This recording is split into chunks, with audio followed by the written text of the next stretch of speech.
All right, hello, welcome back. Today what I'm going to do is I'm going to take you through the office and I'm going to tell you a little story. We had a patient who recently went through the office and who was in a really bad car accident. And I want to tell you a little bit about the story and how we treat these patients, because a lot of times when you come in, you don't know what to expect. So I'm going to take you through the office and kind of tell you a little story. And this is how we would basically handle a whiplash patient. So the patients come in, and normally when a patient comes in, they don't say, hey, I have a whiplash, but they were saying they had shoulder pain. So they're saying, hey, listen, doc, my shoulder is killing me. And really it was a neck issue just because this is really the upper trap or the neck area, the cervical spine. And so what I'm going to do is I'm going to take you through the process. And so come with me. All right, so the first thing we're going to do is we're going to get your medical history taken so we know specifically what happened during the accident. So it's very important we do that, because when you're going through this, we want to know if you hit your head, if the airbag deployed, what happened, because there's a lot of different tissues. And when you're talking about a soft tissue injury, that includes a lot of things in the body. So the first thing we're going to do is we're going to get some films of the injured area so we can see inside what's going on right now. All right, so the next thing what we would do is we come into this room. This is what we would consider our passive therapy room, meaning, you know, you're not gonna have to do anything. You're just gonna lay here and we perform some type of therapy on you. Normally what we would do is in this room, we would do either electric muscle stim, pulse ultrasound, or laser, cold laser therapy. And so what we do is we have the patient lay on here, and this would be the bench that they would lay on, any one of these. And so if it was on their neck, what we would do is we would place the electric muscle stim on there by putting 4 pads over the area where it's pain or spasm. So if they have inflammation, they have painful spasm, and they can't move because there's so much pain and spasm, what we do is we put electric muscle stim on the area to actually reduce the spasm and stop that pain and inflammation in there. So what we do is we use the electrical current to do that while using heat. So we put a heating pad and on the area, or what we can do is use the cold laser therapy. And so what we do is just place this over the area that's actually painful for the person, that has the spasm or has the inflammation.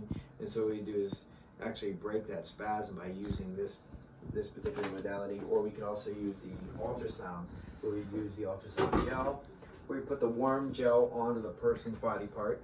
And so we put this all over the area. And then what we would do is basically use the sound waves to actually penetrate through that tissue, reducing inflammation, reducing spasm, and so the person can start moving that joint again with less pain and irritation. So a lot of people know about cervical decompression or lumbar decompression. So a lot of people, when I say decompression, think it's only for the lower back. So this table can be used for the lower back or the neck. And so I'm going to show you what it looks like. So what we do is these straps are specifically used for lumbar decompression. So what I'm going to do is show you how it looks when we do our lumbar versus a cervical one. So this is again for the patient who has the neck complaint. So what we would do is we would set up the traction, because a lot of times these patients who have a disc injury, the best thing for a disc is not compression. We want to decompress and take the pressure off of the disc. So what we would do is if a patient has a disc injury that's causing radicular symptoms down the extremity, they're getting numbness and tingling, and they're now getting weakness, what we do is we use this modality, which is cervical decompression. And what we do is we place the person's neck here, put the strap on, and we'd set the weight here. So we do a little bit of gentle traction with their cervical spine to actually relieve some of that disc irritation, which is causing the numbness and tingling in the arm. So on this table, this is the table we'll be using for our soft tissue manipulation or spinal manipulation or adjustment. So what we're going to do is we'll have the person lay on this table, and we either use our hands doing manual therapy to actually work on the joint where there's fixation or stiffness or muscle spasm, where we can work on the trigger points. We can either use our hands or we use an instrument like an activator. All right, on this table here is what we consider mechanical traction, or what other people call the roller table. So what we use this table for is mostly our maintenance population, or patients who come in and they, feel relatively fine. They don't really have any issues, but they know some tension or spasm or stiffness usually, and they'll say, "Hey doc, I'm doing really well. Yeah, I just got this like stiffness between my shoulder blades or in my neck or my lower back or wherever." And so what we do is we have the person lay on this before we do any type of manipulation. So what we do is we have them lay on this table, and you would just lay with your head up here, feet down here, and I'll actually demonstrate. So I'll actually lay on the table. And so So let's put this here. Put a bolster on here. You can either use this or not. I prefer not to. And what I'll do is I'll turn it on.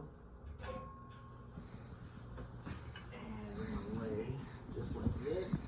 I'm just going to relax. And it's just going to roll over those areas where there's fixation or restriction. Get them to move. It's really comfortable, and actually all those areas that are actually not wanting to move, it actually gets them to mobilize a little bit before we do the manipulation. It makes it a lot more comfortable. So this is another modality that we can use. Feels good. So in this room, this is where we'll do our active rehabilitation, our strengthening, our stretching, and our balance and coordination proprioceptive training. So in this room, we'll be doing a variety of different exercises and stretches. So in this room, where we would work with the auto patient is strengthening after we have already done the passive treatment, where we've gotten them feeling better, but now we're trying to actually get them moving better.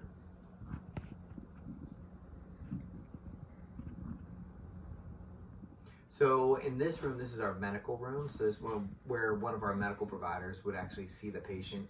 And the patient who's coming in with those, taut and tender trigger points or those spasms in their muscles, this person would get the trigger point injections where they would actually get into that muscle and do a lidocaine injection. Sometimes we use Marcaine, sometimes Toradol, sometimes Kenalog, but different medications that actually break up that knot in there, because a lot of patients will come in and saying, I feel like I have a knot in my muscle there. And so that's where we would actually do the trigger points. And we also do a lot of different PRP injections and stem cell injections, but for the most part, we would use this room for doing any type of trigger points and durable medical equipment. So that kind of gives you an overview of what we would do with a patient, bringing him in to the office after having some type of work comp or an auto injury or any injury in general. So we were talking about a person with a cervical complaint, but this goes for any type of like shoulder, lower back, or any of these. But today we kind of went through each one of those and said, okay, here's what we do for this type of patient. Here's what they would see in the office. Because eventually what we want to do is get everybody through these 4 phases of treatment where we're getting them out of pain, correcting the problem that they came in for, strengthen it so that the problem doesn't return, and then put them on some type of maintenance program so that they can actually do something on their own to actually prevent this from reoccurring. Hopefully that was helpful.